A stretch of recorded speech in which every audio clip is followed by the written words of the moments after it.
I'm Chris Preston, Brett Simmerman. and welcome to Street Check, the best two-person podcast in the history of Cabot Wealth Network. Lots going on out there in the world, especially weather-wise. I hope if you're in the LA area, you're staying safe and you've been unaffected, spared thus far. Scary stuff to see out there. The rest of the country, or a lot of the rest of the country, I think, well, maybe not where Brad is, but where I am in Vermont, is under a deep freeze. But yeah, it's wild times right now. So let's stick to investing. It seems like a happier thing, although the market hasn't been very Yeah. happy today. Brad, tell people what we're going to talk about today.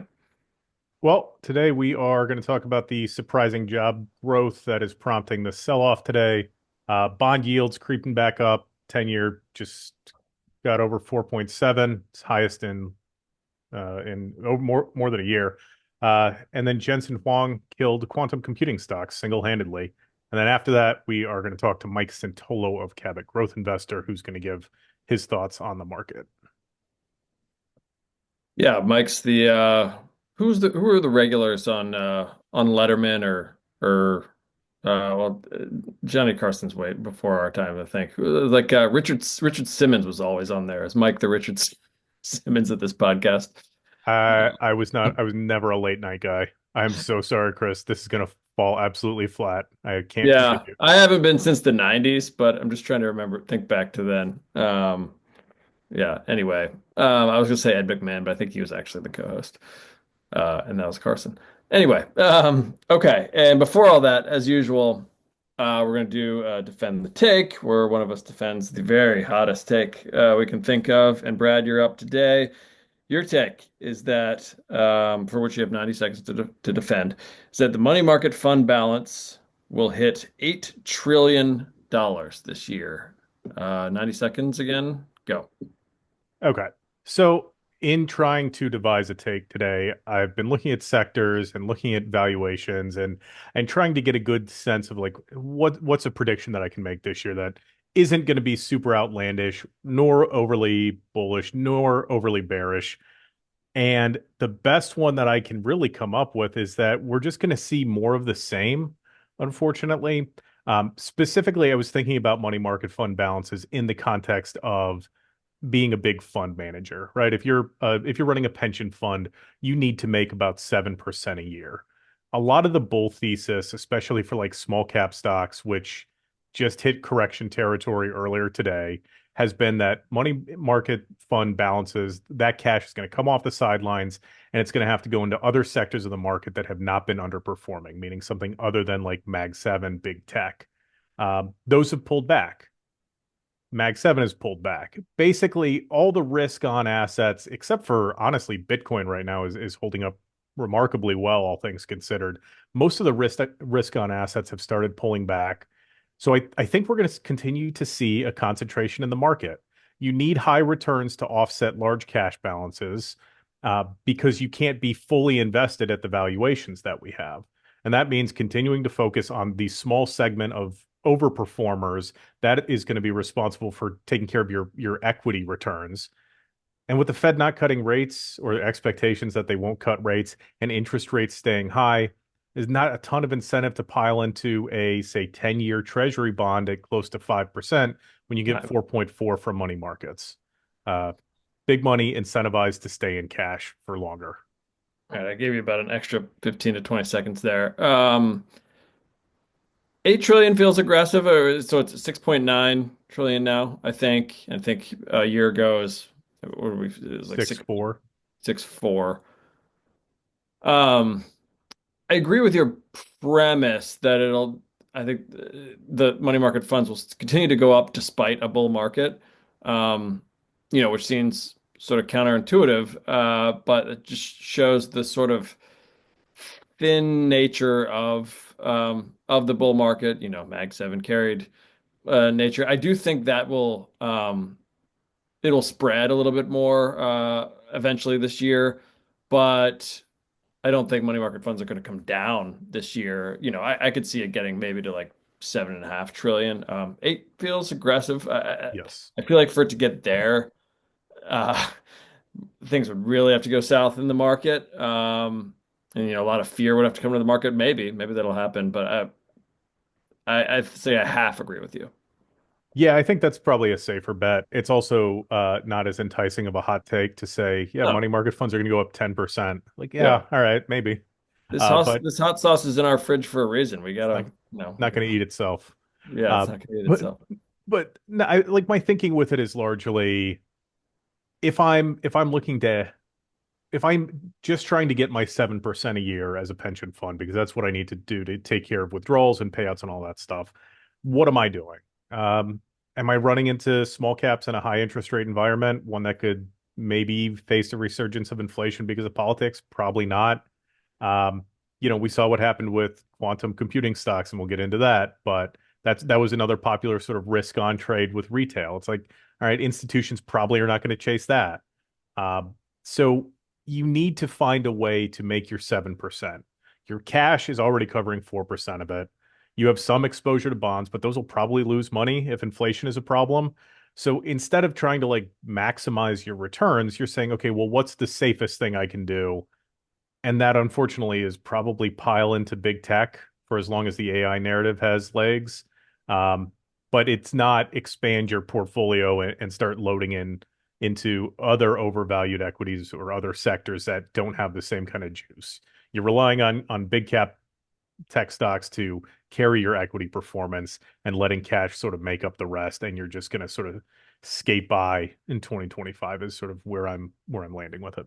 But Yeah, yeah. Like I said, I half agree. Okay, let's get to our big three. Number one, new jobs numbers came in today. 256,000 jobs added in December, ahead of estimates. And let's see, the unemployment rate um, fell to 4.1%. All good news, right? Well, the market hates it because good news is bad news in this still Fed dominated market. The investors see that economy doing well means that the Fed will continue to slow play. I guess not continue to. They haven't really slow played so far, but the expectation is based on the Fed's own dot plot that the Fed will slow play interest rate cuts in the next year, perhaps just 1 to 2 25 basis point rate cuts. So the thesis is that at least the instant reaction is that the good jobs numbers means that the Fed will be less inclined to cut rates, and as you stated before, seems like they're not going to cut rates at either of the next two meetings. So, what are we making of it all? Does it change your um, expectations or narrative for the year? I think it's still a little bit early to make a definitive call on it. We're still in that period of time at the beginning of the year um, where big investors are reshuffling portfolios, taking profits, getting aligned for next year. I I think we're getting closer to risk off. I think Mike will be a really valuable resource to Yeah. tap for this conversation because he's been writing about some under the surface weakness. I do think we're getting closer to risk off. I think a lot of stuff is pulling back that was pretty inflated. Um, I'm not I'm not back to bearish ways quite yet.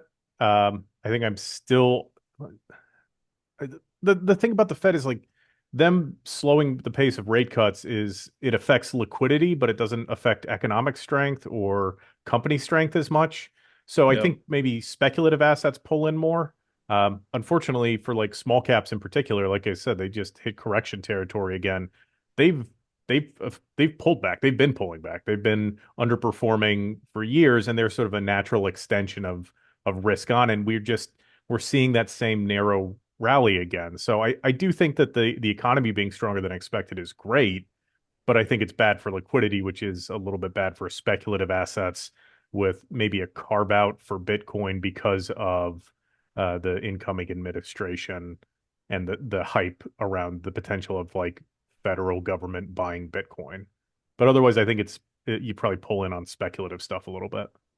Yeah, it seems the strong economy giveth and taketh away in this, you know, high interest rate or still somewhat high interest rate environment.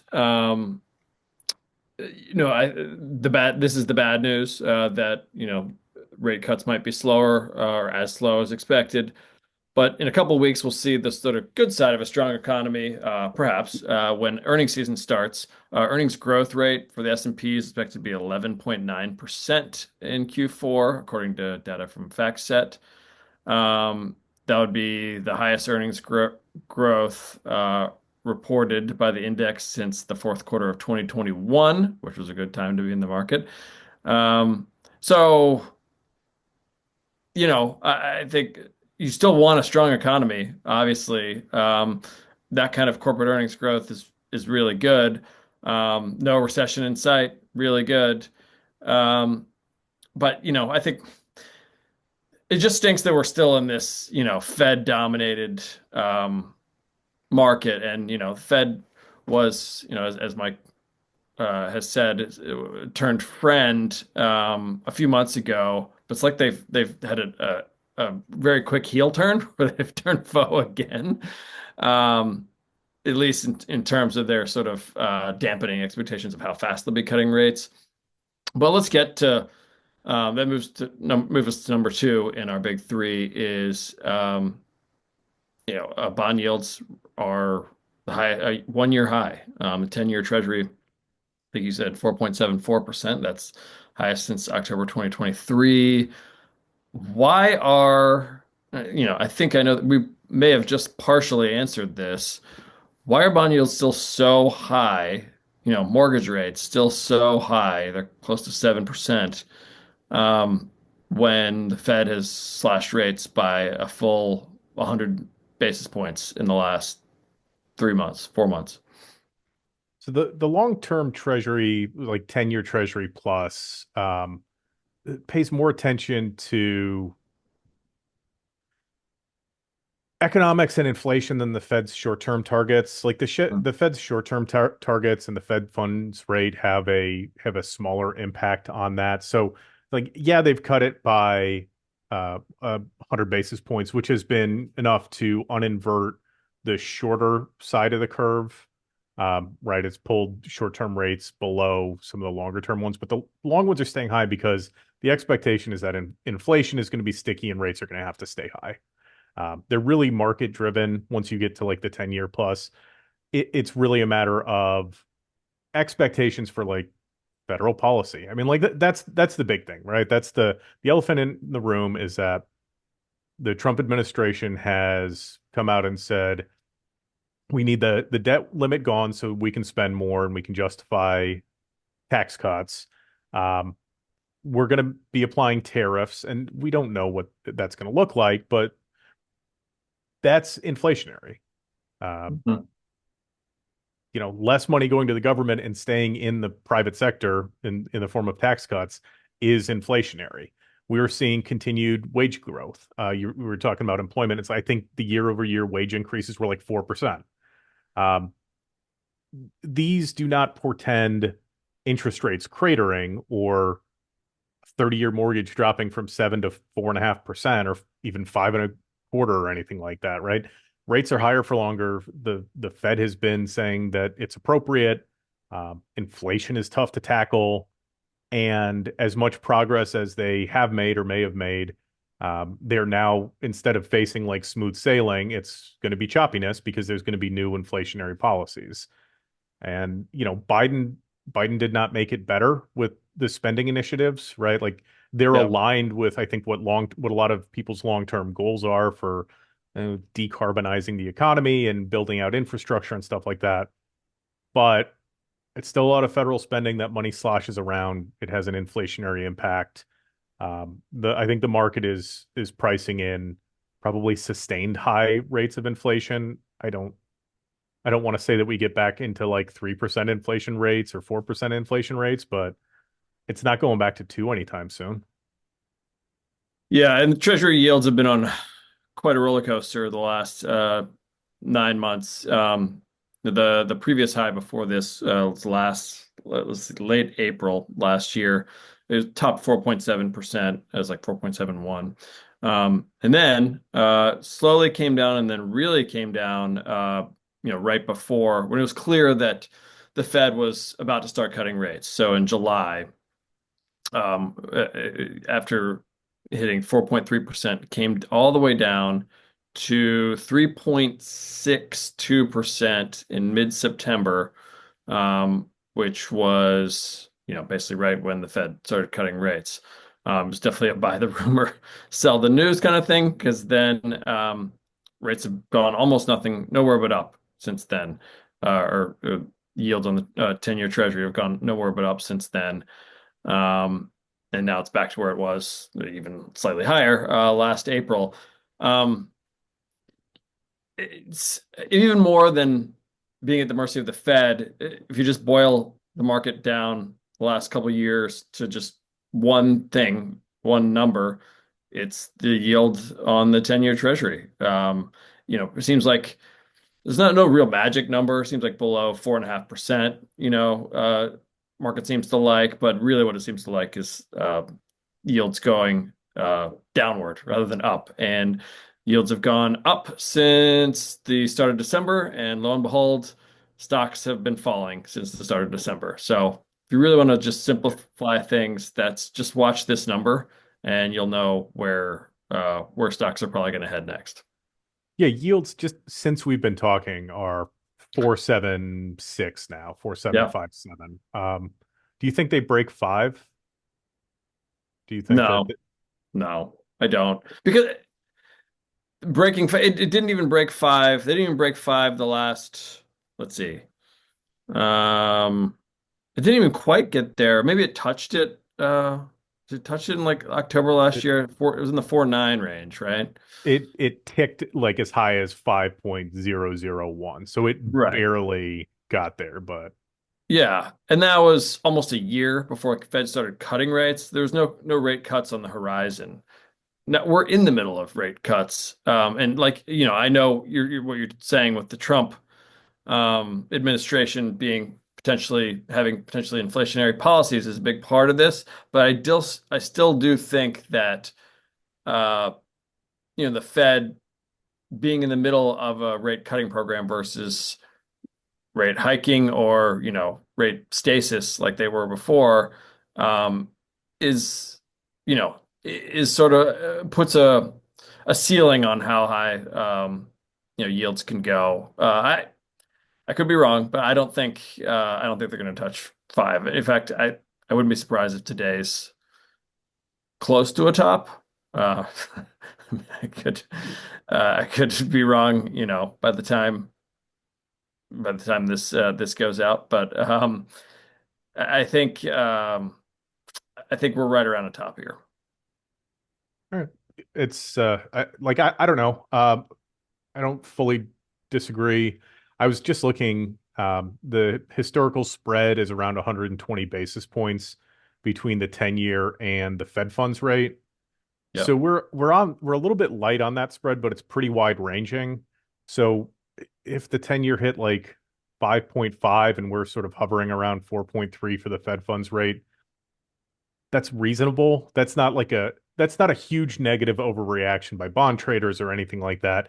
That would be, I think, reflective of them pricing in sustained higher rates. So that's going to be driven by like politics and stuff like that. Like if Trump says, okay, we're going to do these high tariffs and we're removing the debt ceiling and like everything that's sort of max inflationary, like maybe it gets into that 5.5 range that sort of normalizes it with where the Fed funds rate is now. Um, that's probably more likely if the Fed comes out and makes it really clear that they're not cutting rates at all this year. Like Yep. there would be it would take a lot of things for that to happen. But I do think it's worth being cautious of overreacting in the event that rates do start climbing up towards five or even above that. There's a normalization element, but if rates are normalizing, then I would expect PE ratios would start normalizing. So it's probably not great for stocks, but it's also not end of the world if it happens. Yeah. All right, let's move on to our last big three item. Nvidia CEO Jensen Huang. Huang. Huang. Um, he this is your baby. He just through his comments, it sparked a sell-off in quantum computing stocks, which are down 40% since he Yeah. spoke. Or sorry, they were down 40% after he spoke during was it Nvidia's, was it in their investor day? What was that? It was the Consumer Electronics Show CES Okay, at Las yeah. Vegas in Las Vegas. His quote was, "If you said 15 years for very useful quantum computers, that would probably be on the early side." And then I think he looked over at his chief technical officer and he said, "If Okay. you said 30, it's probably on the late side, but if you pick 20, I think a whole bunch of us would believe it." So Yeah. I mean, he basically just with that comment threw a ton of cold water on quantum computing. Google had made an announcement earlier last month that they were speculating that their chip had done this calculation that would have taken like septillion years for a classical computer to do. So the only way it could have happened is if there's like multiple realities and a multiverse. Um, it's it's a little bit silly to position it that way on what is ostensibly a serious podcast, but that was how some commentators framed it. Um, Quantum computing became a really, really hot trade. I think Rigetti was like the poster child. It was up something like 1,700% in the year. Um, my pitch with it had always been, hey, this is going to take longer because Amazon, I believe it might be Google. Somebody through X Prize is offering like a $5 million prize to come up with a good use for quantum computers. So seeing Jensen come out and essentially say what a lot of very reasonable people have been saying, like hold your horses, and then killing the rally was I don't know if it was validating. It was certainly notable. I've never seen an entire sector move 40% because of the comments of one CEO who is ostensibly a direct competitor to them, right? Like Yeah.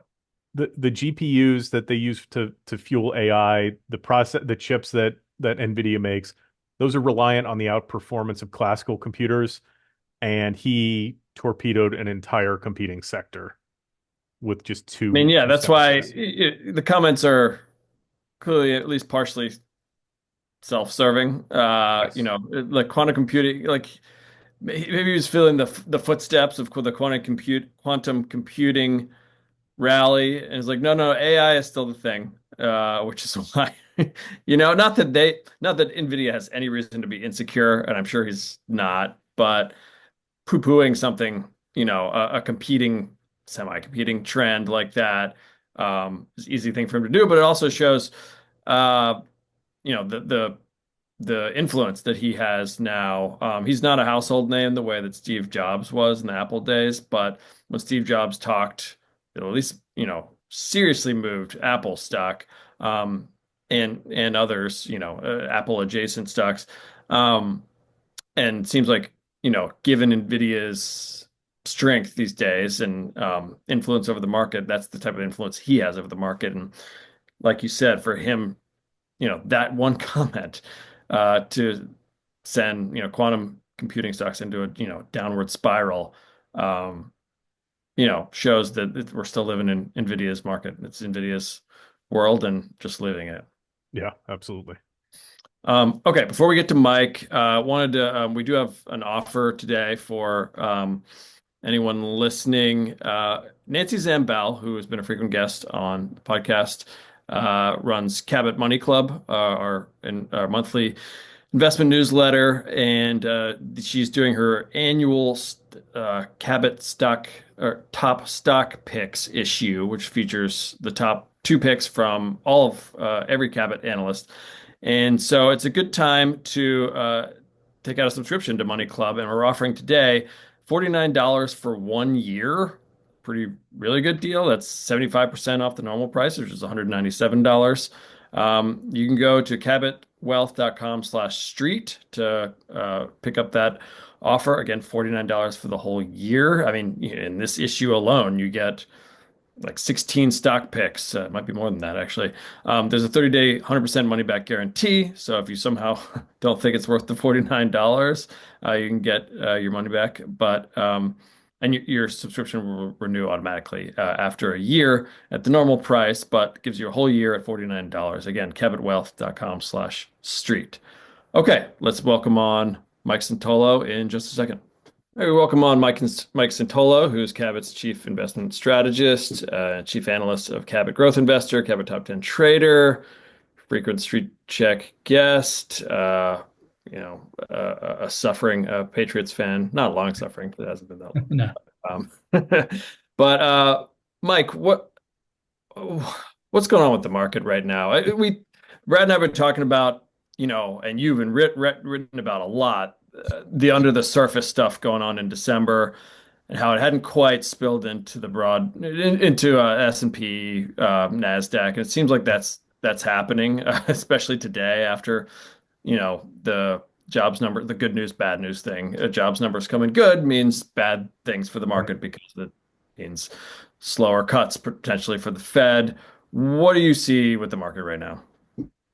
I think we're in a correction. So, I mean, I think growth stocks and leaders, we didn't know at the time. You never know if it's just sort of a 1 week thing. But they almost exactly a month ago, I think it was December 9th and 10th is when the first kind of change in character happened. Mhm. And then since then, it's not like it's been straight down, but it's just been choppy to down. And I just feel like every day or two, we're just seeing more stocks that either I own or watch just are either sagging or breaking support compared to, not that many are like emerging. Some are holding up fine, but it's not like there's a bunch of breakouts and money's flowing in here and you go chase that. So I think we're in a correction here. But that said, it has been a month now. Sentiment has come down some. I'm not a big oversold guy because it just can stay that way. But I will say there's some intermediate term like oversold stuff already. And so if another week or two, I mean, it could be pretty like, wow, this hasn't happened in 2 or 3 years sort of measures. So we're already in the process. A lot of stocks have gotten hit, broad market's gotten hit. Like you said, now maybe it's coming to the surface where people who just check their 401k or check the news, oh wow, No. the Nasdaq's down, whatever from its high. Right. So maybe that's where we're getting into. But I think it's going to be a pretty good year, not as good as last year. But I just think right now we're kind of in a correction after what was a gigantic run for the market and growth stocks the second half of the year. Where do you, so we've been through a couple of corrections in this bull run there, obviously over the summer and then again in the fall. Um, Without putting too fine a point on it, where are you sort of sentiment wise in comparison to those last corrections, which turned out to be pretty brief? A little bit more concerned? Are you thinking maybe more of the same? I know you don't like Well, to make predictions, but yeah, no, I'm a little, I'd say short term. So next week's webinar, I'll talk. I mean, I don't mean long term, like 5 years from now. I just mean like later, past the next couple months. I mean, I'm not bearish or anything, but right now I'm a little bit more concerned for the simple fact that we've gone up further. I mean, we had two runs, the November 23 to Marchish 24, and then we had obviously kind of August, September up to December. So you just Mhm. had more stocks that have had more runs and stuff like that. So I'm a little bit more cautious on that front. I do think that there's a chance that some of these things could deflate. And of course, interest rates are still wagging the tail that's still wagging the dog. So I mean, listen, if the 10-year note goes up to 5.5%, it doesn't really matter what if we're oversold or not, sort of thing. So, but that said, I'm not expecting some huge meltdown or anything like that where the Nasdaq falls 25. But I'm more just thinking that a lot of stocks doubled or tripled in a few months, and that was after. It wasn't like they did that off a bear market low. So I just think sentiment probably has more downside here before we bottom out. I hope I'm wrong. I mean, if we turn around and this is early January weakness, I think there'll be some stuff to. I think 3 or 4 good days could make a big difference. But right now, I'd have to see it to believe it. Before doing much buying.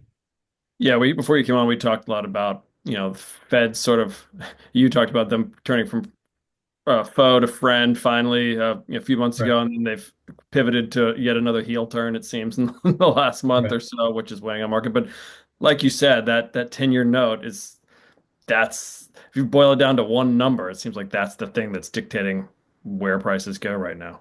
Yeah, it is. I mean, I'm not a huge bond expert or whatever, but it seemed like Normal. 4.5% was the Yes.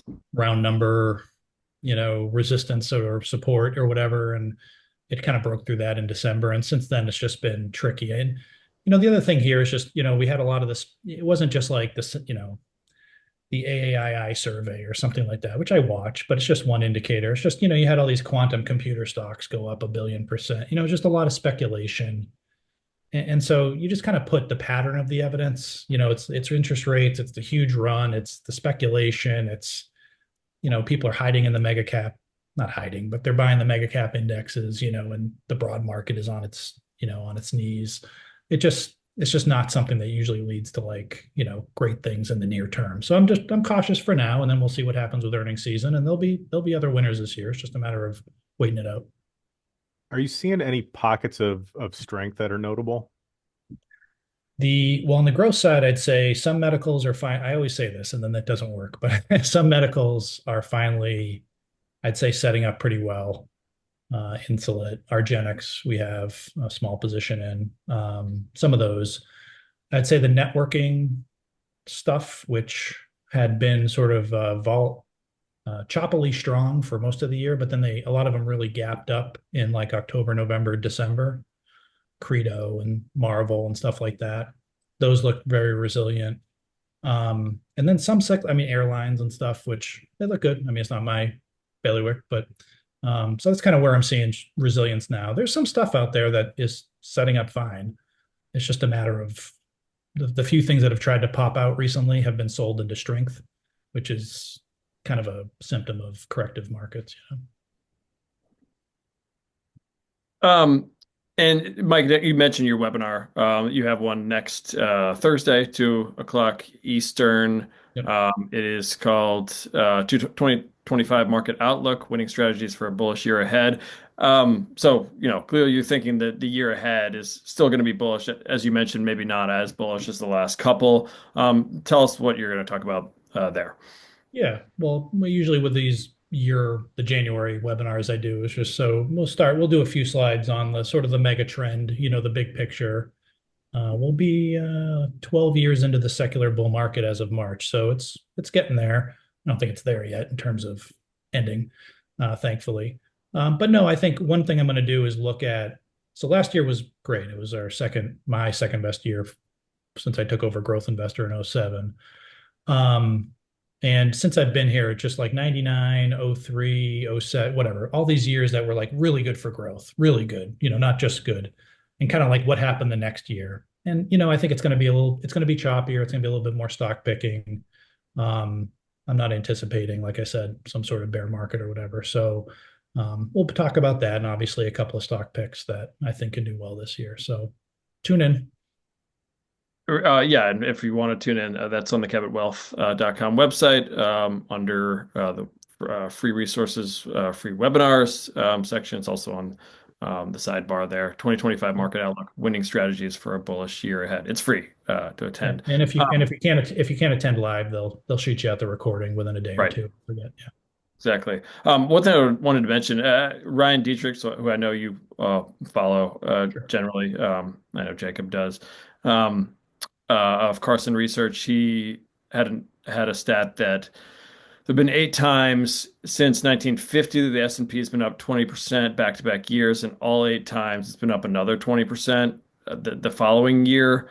Sounds like you're maybe not ready to go there, but you're at the very least in the, you know, market will be up. Bull market is not about to I collapse kind of a situation. Yeah. Yeah, I try not. I don't know. I mean, I don't. I'm not into the predictions like where the S&P is going to be because who the hell, Right. whatever. But I do well. So a lot of that was in the '90s. So I mean, 95, 96, 97, 90. Mhm. So Yeah. like that counts for almost the entire study.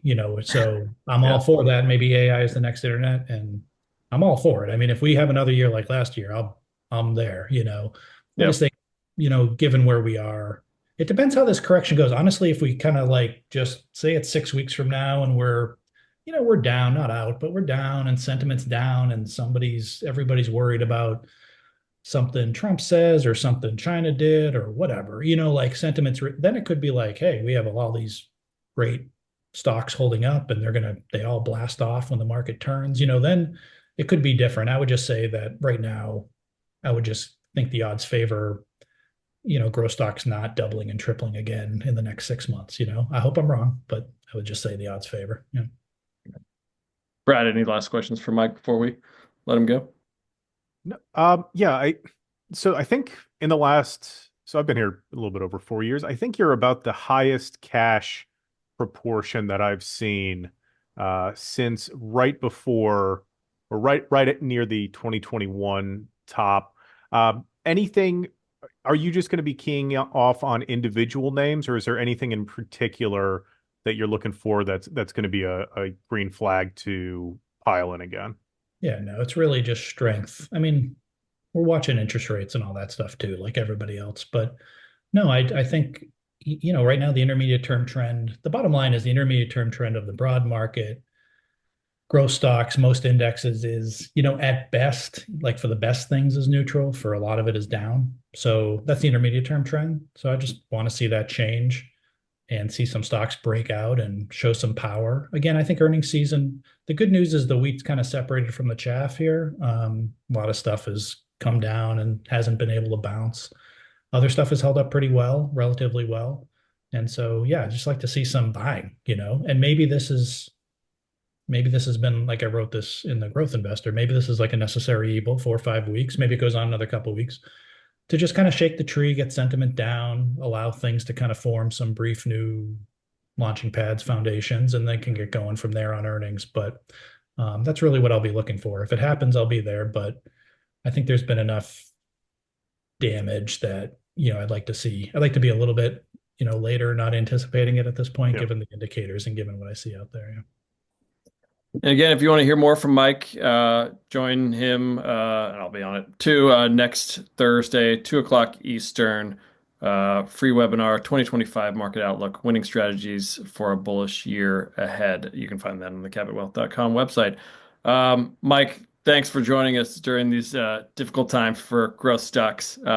We've had you on a couple times in the past year where it's been great times, and we were all bullish on here. So maybe this will have the reverse effect that those did. They'll be great. There'll be great opportunities here. It's just waiting it out. Corrections are going to happen, and no complaints after last year. So just kind of defensive here, but getting ready for the next up leg whenever that starts.